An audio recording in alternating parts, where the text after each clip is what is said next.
Welcome to Native Calgarian and Mossy for listening. I'm your host, Michelle Robinson, speaking to you in Mohkinstsis in the Blackfoot Confederacy, home of the Niitsitapi, Tsuut'ina Dene, and the Yiharhi Nakota.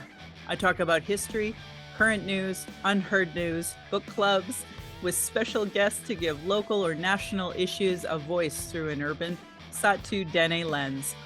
My life's work will be to honor the voices of my ancestors and next generation with humor, love, and truth. Reconciliation is work, not performance. May we honor all Indigenous voices with that courage. Today is December 5th, 2025. Welcome to Native Calgarian Podcast.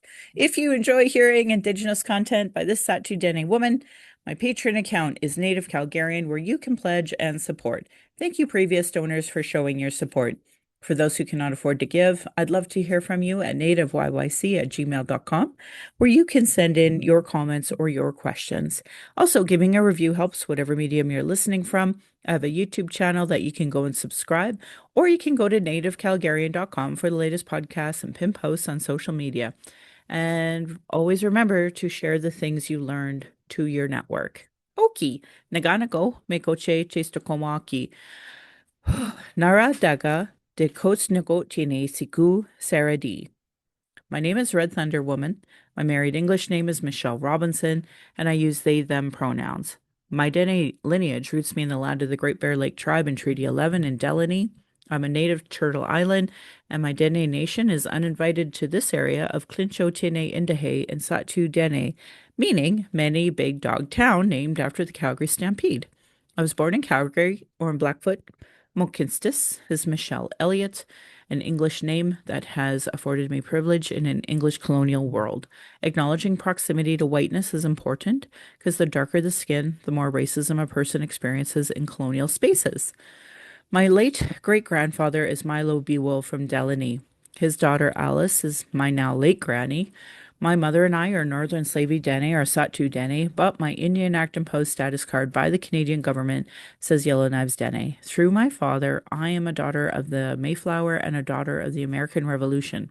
Having a Canadian Indian Act imposed status card is a colonial construct by Canadian policies meant to divide Indigenous peoples' inherent rights. Indigenous Two-Spirit, or the Indigenous 2S LGBTQ community, and Indigenous women are at the bottom of the Canadian socio-economic ladder because of policy, colonial trauma, imposed poverty, imposed racism, imposed gender violence, and of course, land theft. I'm not a social worker nor an elder, nor do I speak on behalf of all Indigenous peoples. I just share my journey as a mom navigating this colonial, racist, ableist world in 2025. Land Back is a movement that could save the planet from climate change created by colonialism, but it would be a part of a treaty partnership, part of meaningful reconciliation, and honoring global initiatives like the United Nations Declaration of Rights of Indigenous People. As a former drafter, I would love to teach you more. So if you go to nativecalgarian.com, you can learn more about that or book me, and I will give a presentation on whatever it is that you want. I did the land acknowledgement presentations mainly to try to help teach people what it was all about. But I do think that I think it's sadly too advanced for them to comprehend it because I rarely see a listener of mine correcting another, misinfo warrior, keyboard warrior. Anyway, I think of all of this today and I think about all the Indigenous lives lost for this British Westminster system that was imposed and renamed Canada. I hope you see your role in the importance of stopping harm, and as a citizen, see your role in reconciliation and as a treaty partner. So it is the middle, actually, of the 16 days of activism for the International Day for the Elimination of Violence Against Women. And I think we're 2 days post the International Day of Disability. So I wanted to talk because of some stuff that happened to me recently about health and the intersection of Indigenous perspective. Now, for my newer listeners, I have years of podcasts of talking about this. I encourage you to revisit them or to visit them. And to my longstanding followers, because I didn't see you interact with any of those things I talked about, I would really love for you to revisit them. Because if you're not sharing what you're learning and you're not correcting settlers on their misinformation, you're not helping. You're just not helping. I don't know. You need to do more work. So I hope you do. I hope you consider it. So I want everyone to consider this episode as a 101, especially for those new to activism that aren't looking into the history of the very issues that we're talking about.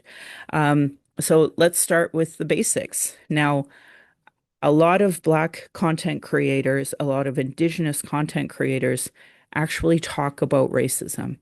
However, I find that white people won't listen to anybody but white people. Now, there are white content creators that will talk about racism, and I ask people to start there because at the end of the day, you're not getting it, let alone the intersectionalities that I'm going to get more into.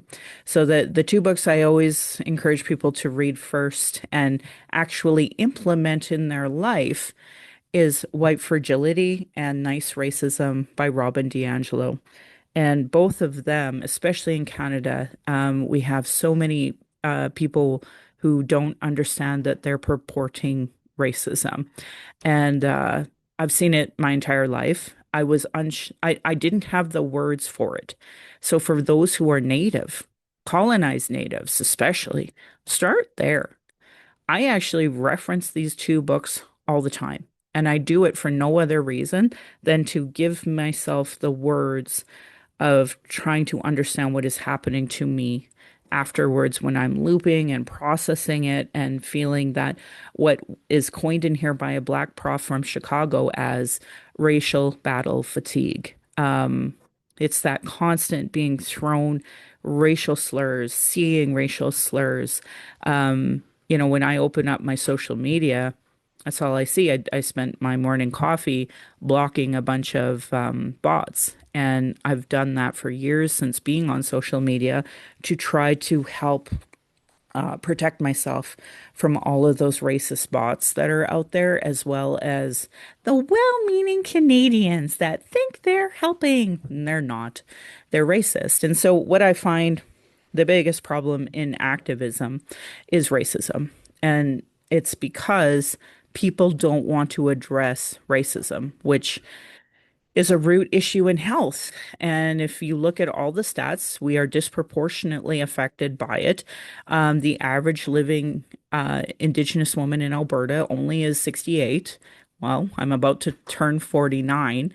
So with that in mind, think about the fact that I have like 19 years left, and am I going to be online fighting with people who are committed to not understanding me, who have never listened to my podcast, who've never sat down with me, or if they had happily judged me as an internet keyboard warrior.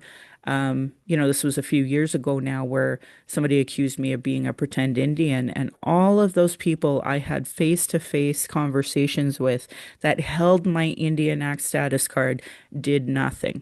Why does this matter? Because it's the International Day for the Elimination of Women Against or of violence against women. And everything I just described to you is literally violence that I've experienced. And now I'm going to get a little deeper into all of it because, that's just my personal experience. But I try to use my personal experience to help show how the systemic stuff that I talk about is all coordinated and it's worse for others. And I feel like there's a commitment to misunderstanding that. So I'm sad that, people think they're activists and yet don't understand the very thing that they claim to be activists for, and especially in health disability advocacy. So I'm going to talk a little bit about that as well. So books that I really recommend. Let's start with anti-racism books. white fragility, nice racism, racial battle fatigue, understanding these things. My book club literally has Indigenous authors talking about health and racism all the time. So whether or not you read, like you join my book club, that's fine. We have Settlers Book Club for all of those folks who aren't ready to hear truth from a woman. Happily join, make your own. And I've encouraged people to do that, to talk about it in a way that they feel safe, because I certainly don't feel safe anymore with folks online. I don't feel safe anymore with people in person, because if I meet you in person and then you're a jackass to me online, I don't want to have anything to do with you literally ever again, because you never get the apology, right? You never get the meaningful action behind it. And I'm perfectly okay. And just to give you an idea of my philosophy in life, in education, teachers have talked about how you have to introduce a concept to a person, like 7 times in order for them to get it. And I know I'm like the first or second time ever that they've ever heard a Native woman say, "You're a fucking racist piece of shit." And they don't hear that because Native women aren't safe to say that. We're not safe to say it in real life. We're not safe to say it online. And we're just not safe in general. All the stats prove that. Again, we're right in the middle of International Day for the Elimination of Violence Against Women. And I'm not seeing anyone talk about the everyday violence Indigenous women face online, in real life, and definitely in the health field. So, I've done many previous podcasts on health issues, health related issues. And yet it's just either going in one ear or out the other, or they're purposely misunderstanding.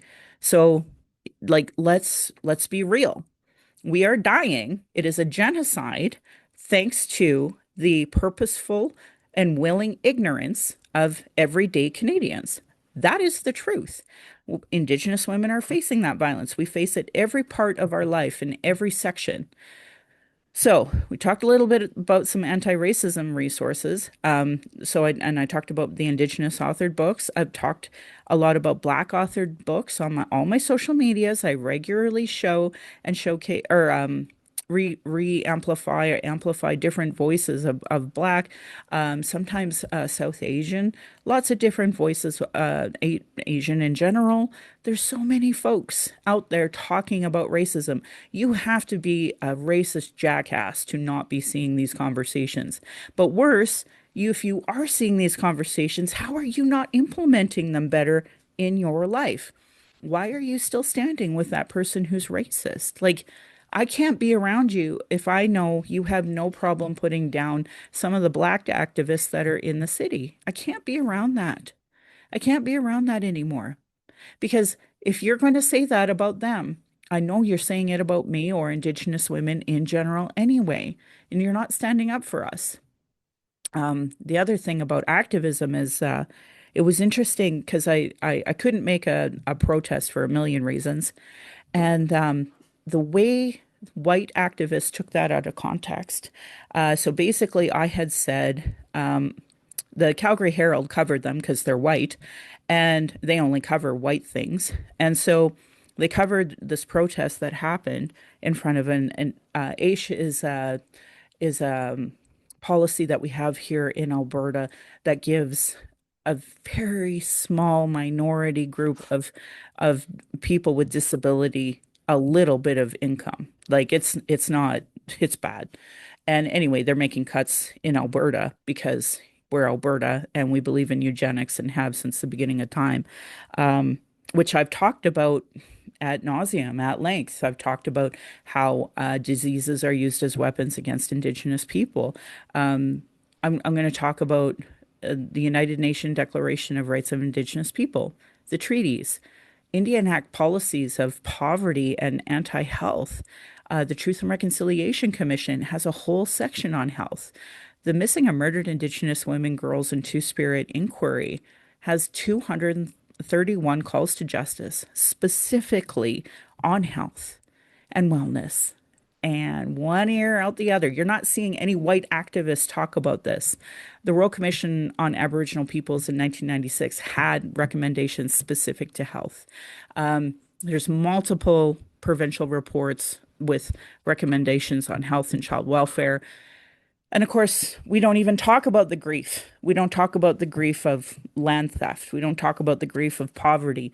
We don't talk about the grief of health issues that we experience, child apprehension. No, we just label it all under missing and murdered Indigenous women, girls, and Two Spirit, which we do outline and talk about so well in this Reclaiming Power in Place report. But Canadians can't be bothered. They can't even be bothered to like possibly comprehend any of this. So anyway, I was seeing that upset everybody that, these are activists that won't even wear a mask. And that it was what the trigger is because in Calgary, in the white community, we have so many white folks that are in the disability community that are actual rampant conservatives, and they believe that masks are bad for you, and that it's a conspiracy by, Jeffrey Epstein and the conspiracy theories are so wild and out there when the actual proof and truth is it is Indigenous people and Indigenous women that are disproportionately affected by everything. We just had National World AIDS Day, or World AIDS Day, not national. And I know that Indigenous women are disproportionately impacted. We're the second highest demographic because of imposed poverty, because of anti-health policies that we've had to endure, because of the lack of resources for grief. Like I could just go on endlessly. But again, all of this is covered in all of these reports that I talk about that for some reason Canadians purposely don't talk about.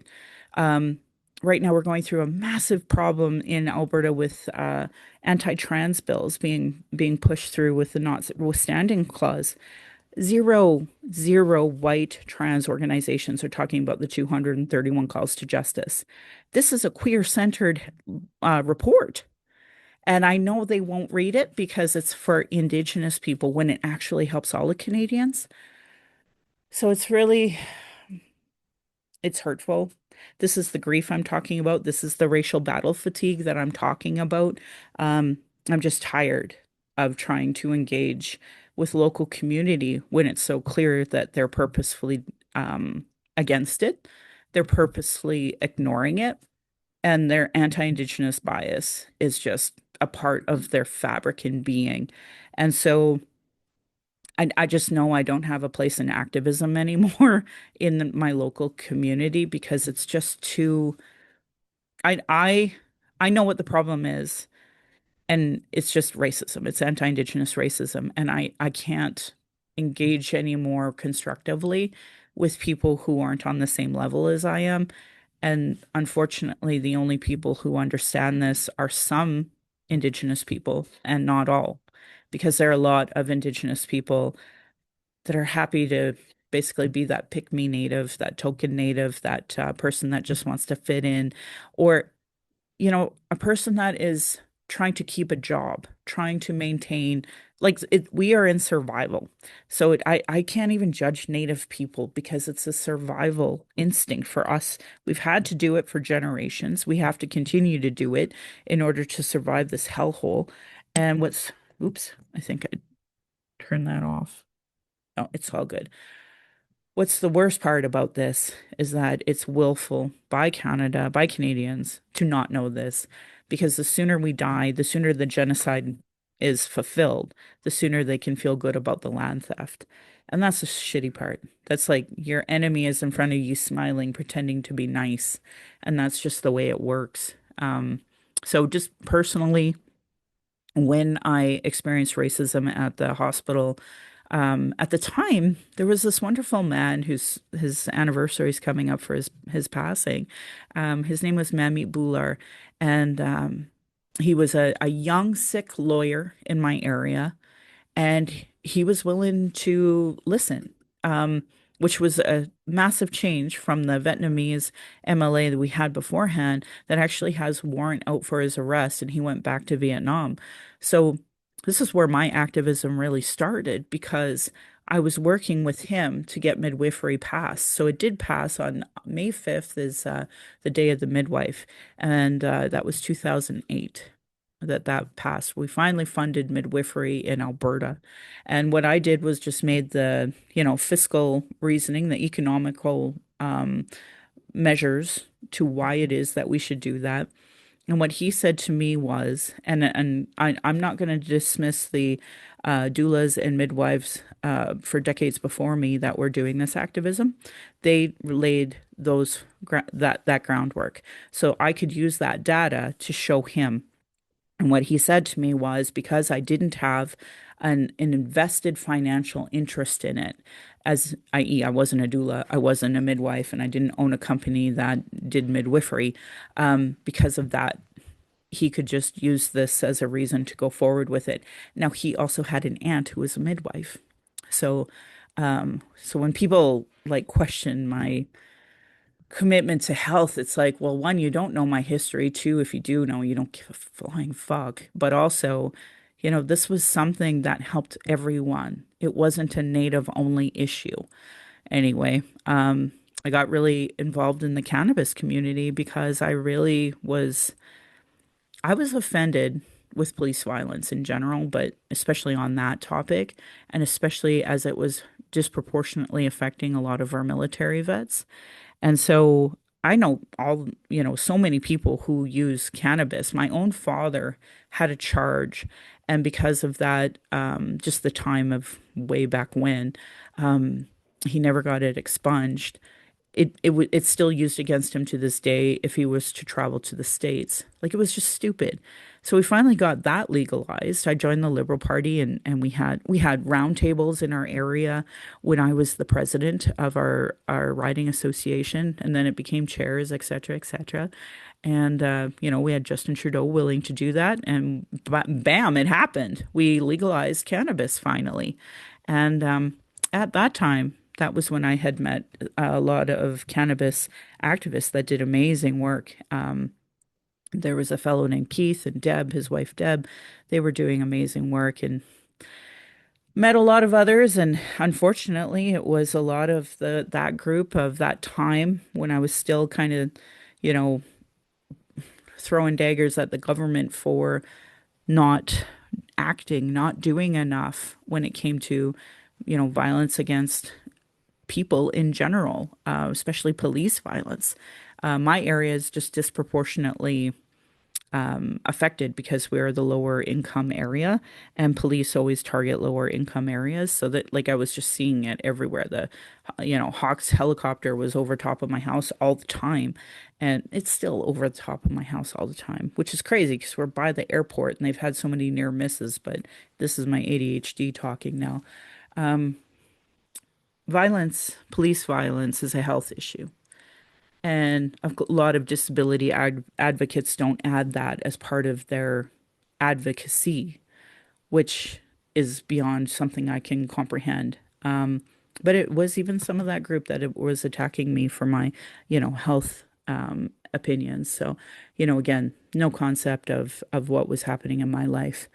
When the COVID pandemic happened, I had multiple podcasts on that as well. Ironically, Dina Henshaw and Darcy and we all grew up together. So I talked about her. It's just sad that people don't see the bigger picture of health issues. But when it comes to the intersection of Indigenous, my uncle, Fred Sasakamoose, the first NHL player, he died of COVID, and he was chopping wood 2 days before he died. Um, and that's the reality. That's what has happened in my life. And so I talked about that. I talked about my uncle's story through the Truth and Reconciliation Commission.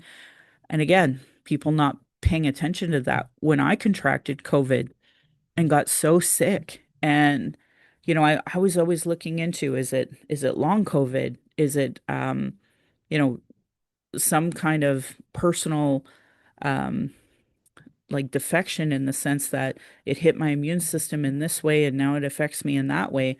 Is it racial battle fatigue? Is it just, and I was trying to learn and I started to learn about ADHD, started to learn about autism. And I found out with that again, I've done podcasts on this, fetal alcohol syndrome disorder. I've shared this stuff on social media. If you're native, you are more likely to be given that diagnosis than ADHD or autism. And of course, it's 2025, and we didn't really have those types of diagnoses and criteria. So I'm of that generation, Gen X, where our kids are getting the ADHD diagnosis or the autism one, and then we're getting evaluated. But the thing is, with women, with girls, it's not looked at as the same. And same with Indigenous. So my daughter's already had that against her, and I was afraid to take her to the doctor. Um, I took her to the doctor when she was 5 months old because she had the flu, and I was worried. A first time mom, she's puking, she's pooping everywhere, and I was worried she was dehydrated. And I did not have a good experience at the children's hospital. They told me to quit breastfeeding her immediately. And then when I did take her to a personal doctor, I was told to quit breastfeeding her. So like I really felt like they weren't dealing with the trauma of my birth. They weren't helpful when it came to the conversation about vaccines. They weren't helpful when she was sick, and they weren't helpful when I went to the doctors for whatever reason. So the health industry personally has affected me in these ways. But I mean, again, if you read the TRC, if you read the National Inquiry, you will see like there's so many stories out there and intergenerationally. And I can tell you like parts of my mom's story, parts of my grandma's story that are all health related that have negatively impacted us. And yeah, that goes in one ear and out the other when it comes to these, fresh, new white disability activists. Like they don't see how, you know, we who've had to survive the smallpox, how many different pandemics, and how COVID has disproportionately negatively affected us, even with more positive policies in place, actually. Like, I'm guaranteed a flu shot or a COVID-19 flu shot anytime because I'm a status native. And of course, that's a problem, is that how status is used as a weapon for non-status as well. Again, these are intersectionalities that the disability community seems to refuse to want to acknowledge, especially locally here. So we're just not the same, is at the end of the day. Right now, I talk a lot about harm reduction, and I've talked a lot about the racism I've experienced from doctors and pharmacists on Narcan and distribution of that. And in one ear, out the other. They're not amplifying that either. So obviously, 49, turning 49, 48, 49, I'm dealing with what likely is perimenopausal issues. Even for white women, there's not a lot of research on it. Considering we're half the population, way to go, guys, for your fucking health advocacy. I don't know why you're not doing more there sooner. And so anyway, I'm learning a lot about, how estrogen impacts us. My mother has osteoarthritis and rheumatoid arthritis, and so after I'm done this podcast, I was in the queue, and then I got an email that I had to, get this X-ray done, get some blood work done. So that's what I'm doing after this podcast. But again, that bigger issue, barriers. If I didn't have access to a printer, if I didn't have access to these files, I watched both my dad and my mom struggling because they don't have smartphones. They don't know how to do any of that work. And that's the, direction of health here in Alberta, is where they're forcing us all to have apps, and then we have to interact through the apps. That's just the way our health system is going. And which is ridiculous because I know personally, intersectional lens, a lot of the Indigenous communities don't have proper functioning, working internet. So we just had an internet breakup. So you might notice a little bit of a change there. And yeah, so I was just talking about how Indigenous communities don't have proper internet, and yet here my own internet in an urban setting just cut out.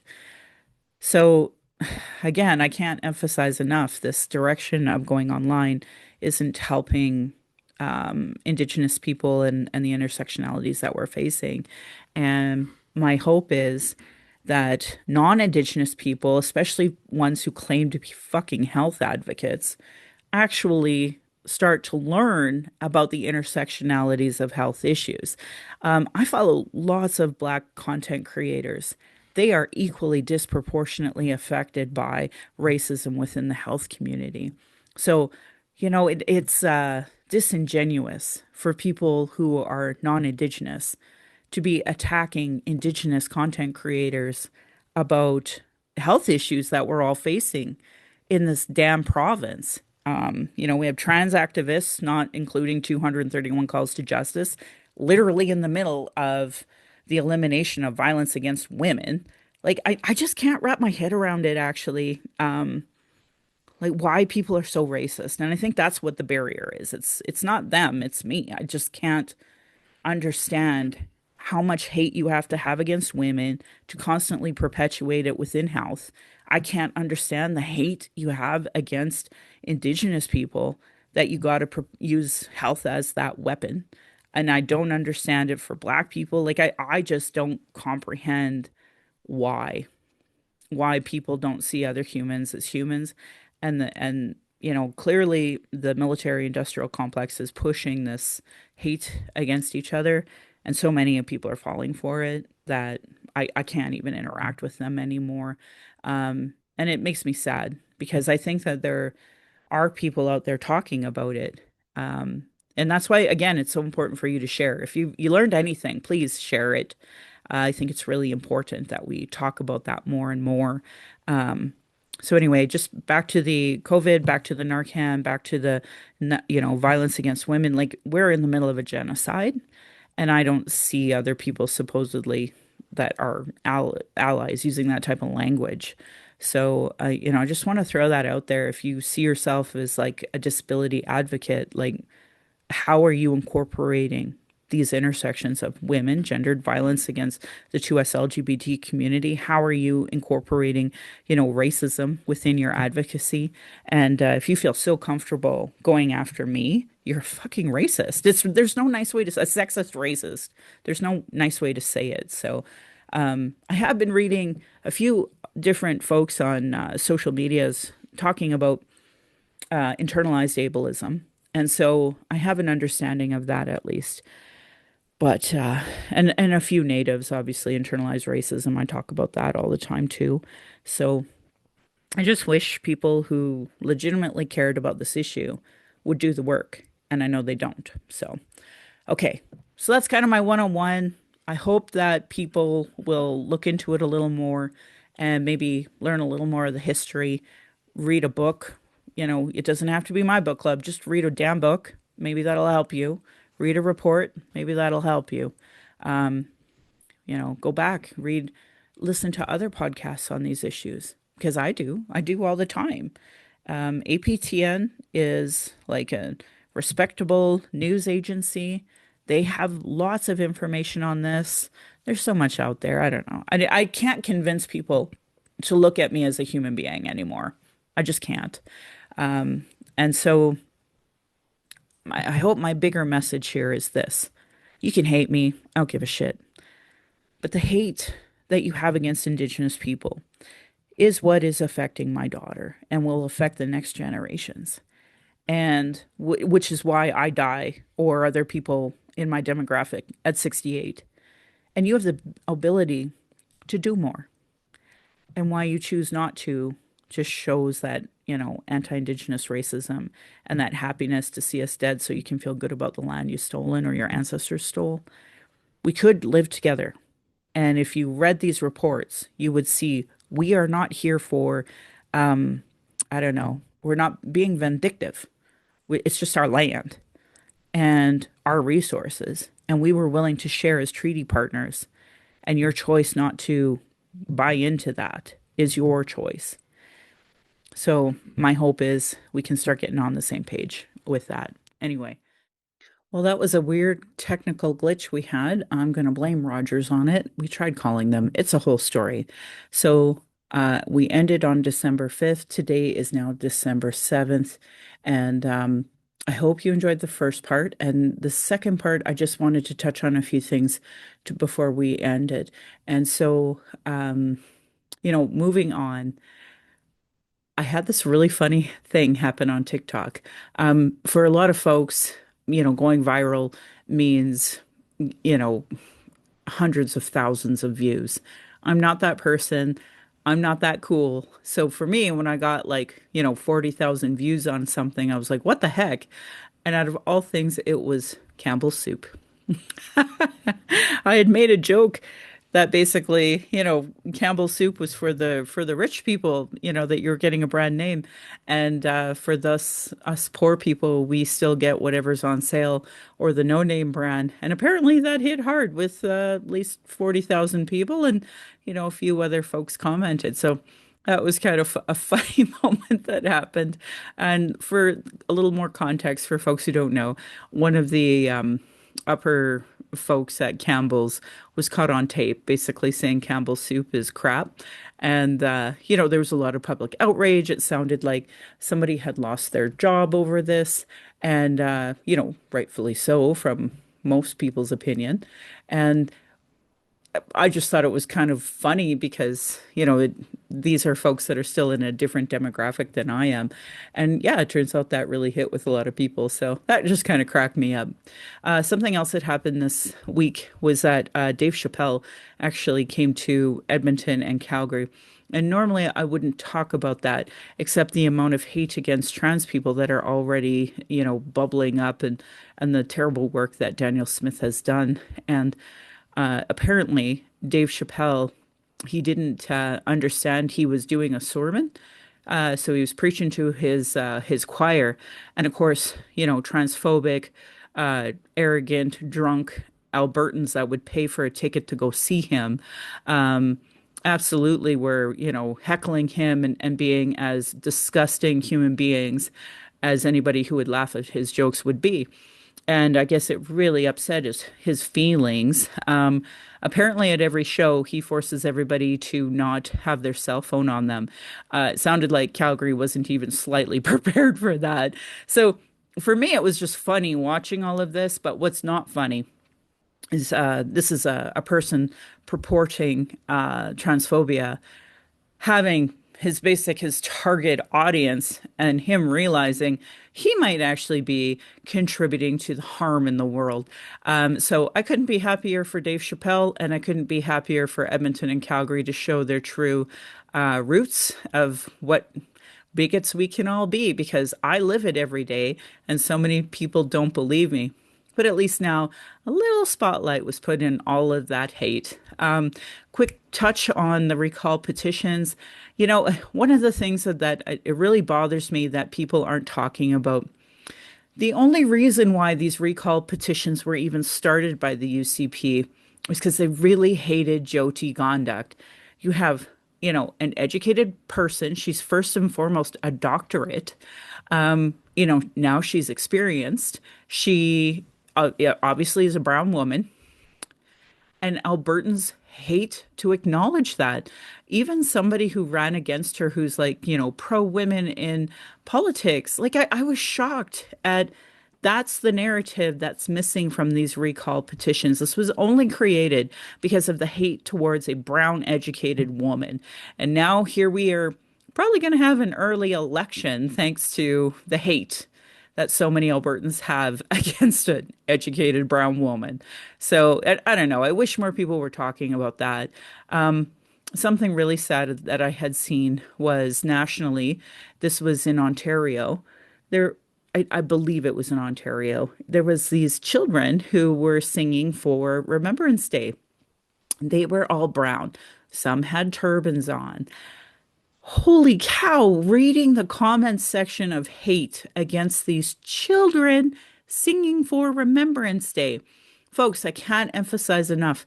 These are bought and paid for bots created by the military industrial complex. It is shocking to me how many rednecks are following them, amplifying those types of sentiment too, because I go and I block them. But like 90% are just bots. Sadly, there's 10% are actual human beings that are just ignorant bigots. And it makes me so sad. This is the state of Canada right now.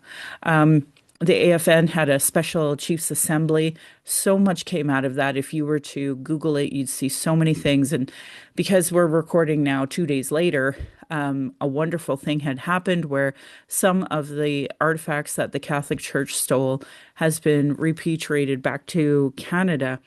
I know how much work went behind that for what has come, but the truth is, and I want to say it was Christy Belcourt that said on social media, like all of it needs to be returned, and I couldn't agree more. That is the way it should be. Like we shouldn't be having this discussion, but instead, Canadians are more focused on, petitions that are started because of the hate of an educated brown woman than they are about the fact that they have obligations to these calls to action, to reconciliation. No, no, no, no, no. We're not even there. So for folks who are watching, my TikTok as well as the YouTube will show like my face. And because I talk with my hands, and I got some henna done on my fingers. And everybody's like, oh my God, you got to get that tattooed. And it really is the funnest thing. So if you look at my tattoo, or sorry, if you look at my TikTok, you can see the henna artist in this like folder called tattoo, and follow her. Go get that done. Here you have a native who converted to be a Muslim and she's doing henna. And so I really loved it. I had a lot of fun with her and her mom and so many other amazing vendors at this authentically Indigenous holiday market. So grateful to the Eagle speakers who put that together. Apparently, this is the last one. So they've been doing this for 10 years. And just Maureen, who is one of the sisters putting it together, she's like an internationally recognized fashion icon now. So for me, I'm just so excited she was local here. You can hear her a lot now on CBC, and they have her a lot on all sorts of different news media, as she should, talking about small business and now becoming like basically an international celebrity in fashion. So sadly, this was the last one under the authentically Indigenous name. But man, thanks to them, over the past 10 years, we've had so much growth in the Indigenous market in general. So I'm excited to see the next chapters for them because they're just such focused entrepreneurial women, and I'm couldn't be happier to have been at some of them. And I'm just going to give a little shout out to them for one other thing.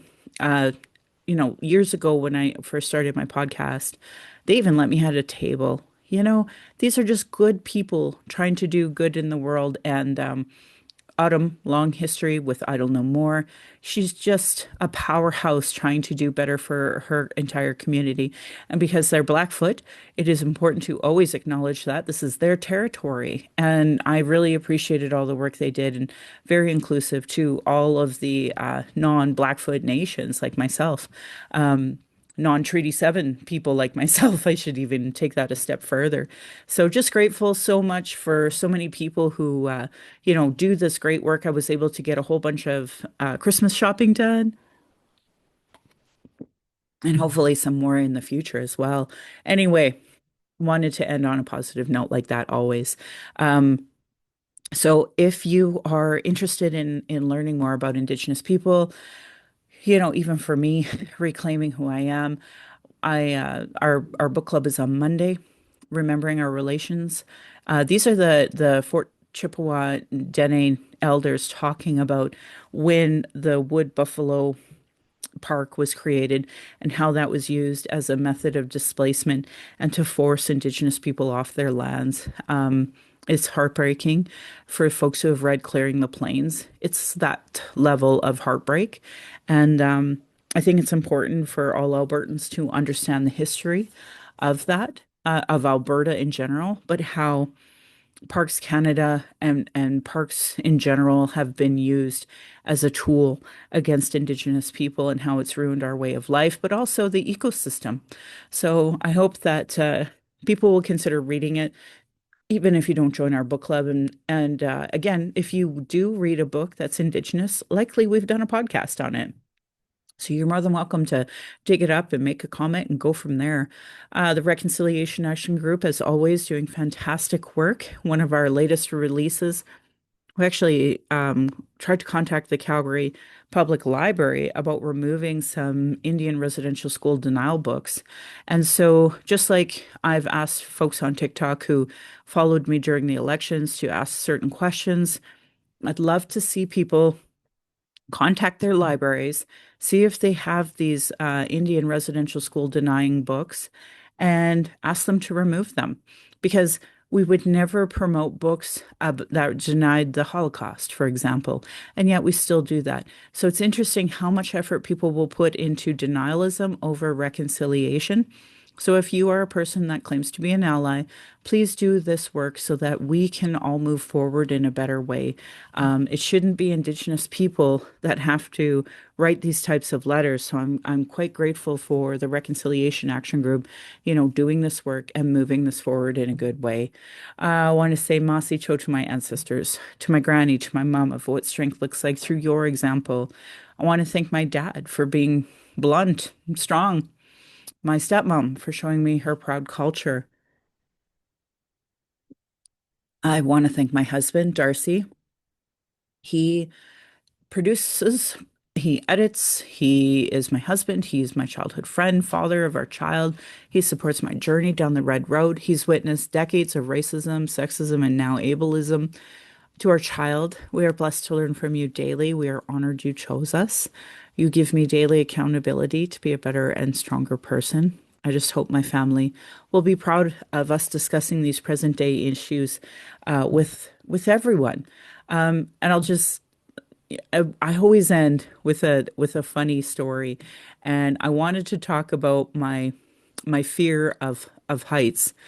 And after being with my mom and seeing how obsessive, and I, to be fair, I don't blame people who have OCD or OCPD, which is different. There is a big difference.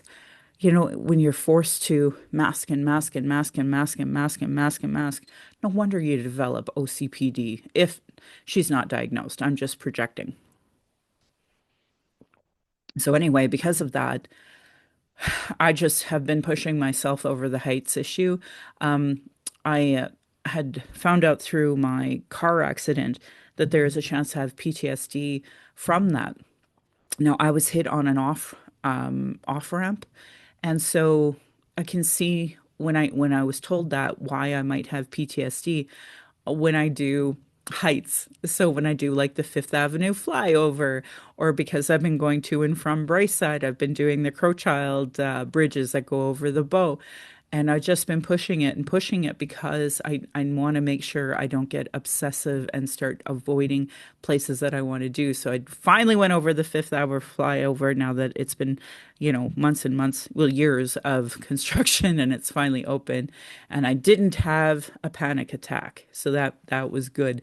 But I also I just wanted to talk about some other funny things in general because, you know, I've been learning a lot more about autism and seeing my dad and my mom and how they are as well, and my dad especially watching trains. The reason why I have this podcast is because my husband said if people can talk about ranching and farming, you can have a podcast. And it's so humbling to remember. My dad watches model trains on YouTube with other people who are model train enthusiasts. And then real trains, there are people who go out and take videos of trains passing through. And my dad watches those too. So if they can have podcasts and YouTubes, I can have this podcast. So I just want to say thank you to all of the folks who have always listened. And if you ever want to pledge and support, I just say yes, thank you. Thank you to my previous donors. I would always love to hear from any of you at nativeyyc@gmail.com, where you can send in your comments or questions. Subscribing helps, leaving a positive review, sharing whatever you've learned. That's the most important to me is when people actually learn something and they share it. So anyway, my humblest apologies to any elders and language keepers as I try to learn proper pronunciation. And I always want to end every podcast with a side eye at those Calgary rabbits. You're lucky I'm not tradish. My beautiful cousin would respond, or you'd be in my dish. Thanks, folks, for listening.